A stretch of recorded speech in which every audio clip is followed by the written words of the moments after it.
lapangan yang dilaporkan masyarakat untuk jalan bagus ini.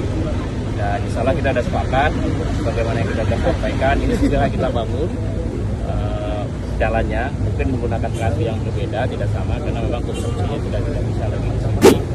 Tapi sambil untuk menunggu pembangunan itu yang kita segerakan, dan untuk lahannya alhamdulillah sudah sepakat dengan pemilik lahan, ini segera kita bisa bangun.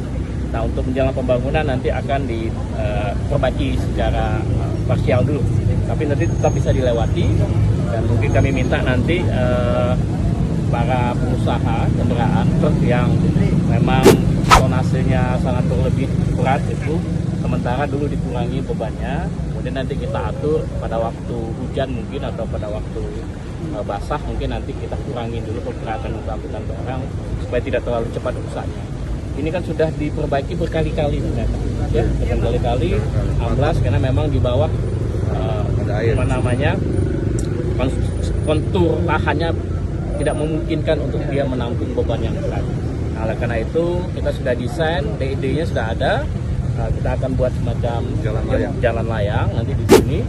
Nah, kalau ini nanti bisa, ini menjadi ikon baru nanti di sini. Nah, sekaligus tadi Pak Wali Kota menyampaikan usulan ide juga, kita tata di sini. Jadi semacam destinasi wisata baru juga.